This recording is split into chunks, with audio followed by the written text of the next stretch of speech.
I don't need the roar, Kion. I'm fierce enough to lead the Lion Guard without it. Lead without the roar?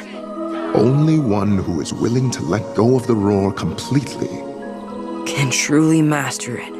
Kion possesses a unique talent, the Roar of the Elders, as any viewer of the Lion Guard will attest. While he mostly uses it to frighten off his adversaries or defend himself, he has been known to do some wild things with it on occasion. Here are the 14 most insane things Kion has done with the Roar. The most insane of them all will serve as the starting point for number 14, a life-altering event in the Pride Lands. Even Kion was surprised by his own abilities. It was true that Janja and his hyenas were once again making problems. As expected. Something was different though, since Kiara was taken. We are all aware of Kion's great concern for his loved ones. Machini alerted him and the guard that Kiara had been abducted, prompting them to act swiftly. Kion was prepared, helped the remaining guards capture Kiara by diverting their attention away from the hyenas. Janja, though, was prepared this time as well. He kidnapped Kiara for a reason. It was crucial for him to receive a mighty roar, and it was a successful strategy. Come on, Kion, no matter what you do, we will succeed. Yes, I do know that. To begin with, Kion was trying to contain his raging emotions throughout the dry season when he and his guard were extremely busy. He seemed to lose his composure. He let forth a mighty shout at Yanya, which was precisely what he needed to revive Scar's soul. The specter of Kion's malevolent uncle, who plotted to murder his entire family, has returned to haunt him.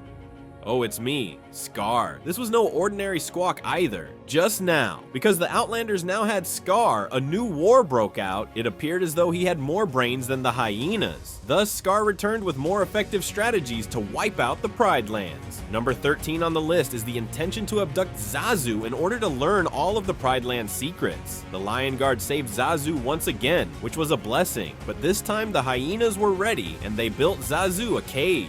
Because he couldn't simply go away when the Lion Guard arrived for him, simply take flight. Sure, it's me. The aroma of Steam Birdie is quite enticing. The first objective was to eliminate the hyenas, but that backfired and Fuli found itself encircled. Zazu nonetheless lent a hand and smacked two hyenas, despite being confined to his cage. But his shackle made him roll even closer to the molten rock. Just in the nick of time though, Kion arrived to save the day. Creating a hole in the lava by roaring is, well, I don't know what else to say. However, Kion's roar becomes even more insane. This time, not even Scar's schemes were to blame. Moving. Number 12 takes us to a different occasion when the Lion Guard came to the rescue. Once again, Banga believed he had a fantastic idea. After that, he proceeded to observe the wall paintings while stealing Rafiki's staff. After seeing zebras running in a painting by Rafiki, he reasoned that the artist must have been predicting something significant about the future. Affirmative, Bunga. Perfect conclusion. Because zebras would never dart away in fear, would they? Whatever the case may be, he had also seen a painting of a lion cub plummeting from a tree. Branch. He then reasoned, this must be Kion. In his state of worry, he rallied the other guards to protect Kion throughout the day. However, things got much more complicated when Bestie inadvertently pushed a rock towards some zebras. Naturally, the zebras bolted in a panic and plunged into a river that flowed into a waterfall. Kion came to the rescue once again just when they believed rescuing the zebras would be too late. As a matter of fact, he shifted the course of waterfall. Holy cow, that's insane. You won't believe it until you hear number 11. Reason being, Kion did more than only alter waterfall water. To get to number 11, we must recall when Zira attempted to lure Kion into becoming a member of her family. She and her lionesses had taken Jerry's drinking hole and had no intention of returning it. Just when Kion was about to offer Jerry some assistance, Zira devised a fresh strategy. It was lions overall, and she was well versed in persuading him of that. Things that she told him. Kion had no knowledge of the rumble. So you're in this? Sure thing. Ultimately, our residence is irrelevant. What matters is that we are all lions. Changing the weather with Kion's roar is absolutely insane, in my opinion. Zira failed to persuade Kion to join her cause, despite demonstrating to him that the roar could accomplish this. Along with her family, she was hurriedly driven away. Zira had already taught him what to do, so this time, it wasn't pure chance. At the last minute, Kion recalled the memory and used it to alter the weather once more. Thurston has done something foolish yet again. During the dry season, he panicked and ordered some of his herd to flee to a nearby river. The river had dried up entirely now that it was the dry season, but at least it was a river. As time passed, the zebras became increasingly entangled in the increasingly dry mud. Fortunately, Kion was nearby and accomplished something quite remarkable with his roar. Alright, get ready to be drenched. It can really pour when the thunder roars. Even though there was more precipitation than anticipated, I still find it quite insane that he might as well precipitate throughout the summer. Not only can he summon rain, but his roar also has other useful uses. In the midst of the dry season, since it is when he first made use of his roar. Number 10. Dry lightning, which does not produce rain, was raging over the Pride Lands. This is why it poses a fire hazard when it comes into contact with dry grass. Well, it's no secret that the dry season is characterized by a lack of precipitation. Thus, fires spread at a rapid pace, which was precisely what transpired on this occasion. There was no time for Kion to search for an ominous cloud that could bring rain once more. He decided to do this time. The power of his roar is mind-boggling when he directs his attention to it. While concentrating on his roar, he did a lot of other odd things as well. This may not be considered a roar by some of you, but I'm including it as number 9 nevertheless, because I thought it was amazing. We all recall that Scar, even in his spectral form, was a major source of strife for the Pride Lands. Kion was not. Lately, his intense emotions have made it difficult for him to contain his rage. However, he must persuade the Pridelanders to assist him in vanquishing Scar, in order for Kion and his guard to reach the volcano and confront Scar. The plot called for the Pridelanders to divert Scar's army. You may assume that Kion was going through a very trying time right now. On this occasion, however, Kion was able to put his poisonous snakebite behind him and make the correct choice. My goodness. Hello, Ushari, as soon as Scar tugged on his. Sisi Nesawa was about to yell, but he restrained himself. By making that choice, he summoned the great lions of old to aid him in vanquishing Scar's ghost. I thought it would be fitting to include this one because Kion's roar is reminiscent of the mighty lions of old. Reason being, the roar summons the long-lost lions to join him in his roar. But now that Scar is dead, we can talk about the craziest times Kion roared because he was filled with venom and couldn't tell what was wrong. To the side. Thus, he also roared out of control a few times due to his emotions. Number 8 on the list is an occasion when he unintentionally roared. He couldn't stop thinking about Scar's comment about the roar being a curse. Is it possible that his demise was predetermined? Is it possible that the roar is actually a curse? They had to begin their journey to the Tree of Life to find healing for Kion and Ono, so the guard didn't really give him time to contemplate. However, it's obvious who was. The one who isn't very patient. Indeed, Bunga. This is why Kion lost it when Bunga started yelling at him. In this case, I can't say that I blame Kion. Sometimes Bunga would drive me mad too. I mean, using the roar on him is really insane, isn't it? We still haven't finished yet though, for in item 7, we witness Kion's inability to control his emotions once again, this time in battle. Therefore, it was somewhat better. You might assume that, because his mighty roar continued to inflict significant harm. Despite repeated warnings, they proceeded to the Dragon Island nevertheless. The discovery of dragons nevertheless caught them off guard. Thus, Kion decided he had had enough of these toxic Komodo dragons and unleashed his roar to drive them away from the guard.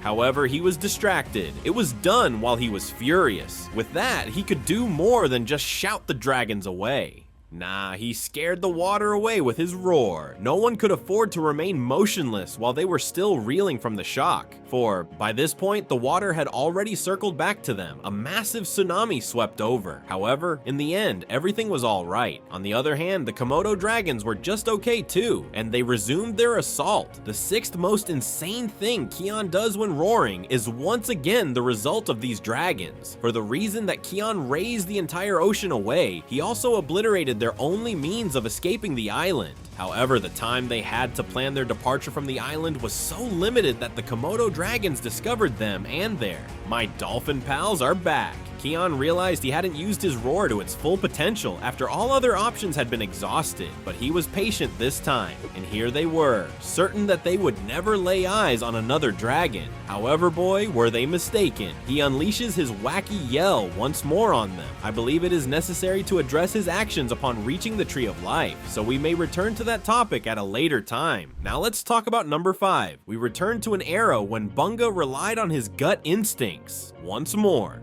Oh, a cluster of pebbles beside a beehive. Sure, I can get it. I believe we can all agree on what came next. A huge rock slide was also caused by Bunga. You could say it didn't sit well with Ronnie. However, Kion was also not in a very good mood. He needed to reach the Tree of Life, but his guard had slowed him down too many times. Thus, he attempted to swiftly avoid the rock slide that Bunga had triggered. However, they were unaware that the knight across the room, Pride, was keeping tabs. Additionally, Balio did not see Kion's speech as one of tranquility upon hearing it, and he charged in for the kill. I did my best to clarify, but the Knight Pride would have none of it. Kion reached his breaking point at that point. Describe it. Kion, yes, I do. It's a brilliant plan to scare off your prospective brother-in-law. At first, Ronnie was rather unhappy about Kion. He even forbade him from going near the Tree of Life. Fortunately, everything was resolved later on, and Kion was still able to receive healing from the Tree of Life. Furthermore, eventually he got Ronnie, the lioness he had always dreamed of. Unfortunately, their pursuers had tracked them to the Tree of Life. Thus, the fragment couldn't remain there indefinitely. So now we can move on to Kion's next wild roar-based stunt. The fourth reason is that the leopard Makucha is responsible for the dragon's reappearance. Everyone who has watched the Lion Guard will be aware of this. Although his army was little at first, Mama Bingjirong managed to bolster their ranks. Then Aura's dragon allies decided to enlist with them. They began by securing the Knight Pride within the Tree of Life, allowing them to launch an assault on the other animals. However, they were unaware that Kion had been practicing his scream using Ascari. Now he was capable of even more insane acts. So Kion decided to teach Bunga and Bestie to fly after he saw that the Tree of Life's animals were being attacked. Before this, I had never flown. An aerial hippo? Has a flying hippo ever been spotted? Yes, I also do not. Thankfully, Kion had a few lessons with Ascari beforehand. Would once again irritate Bunga. Adding number 3 just makes it all the more bizarre. Remember when we talked about how Kion could make clouds rain? Now he's kind of made his own cloud, you might say. The enemy persisted in mistaking his dropping Bestie and Bunga for a signal to return home. As a result, Kion resolved to show them their true colors. They had already been warned numerous times by him and the Knight Pride to abandon the Tree of Life. Now he was determined to use his music roar to create something truly magnificent. Yeah, I'm leaving forever. Unfortunately, Kion returning to the Pride Lands was just the beginning of his wacky roaring antics. Returning home was not something they were prepared to do just yet. However, they were aware of the gravity of the situation when Jerry and Yanja traveled from the Pride Lands to deliver a warning. They had to rush back, so Kion never had a chance to consider Ronnie's offer to stay. Now that Kion had banished all their adversaries from their path, there wouldn't be nearly as many to contend with, although it was. Quite the adventure lies ahead. They reasoned that this time, with Odd by their side, things would be different. The new cheetah buddy of Fuli,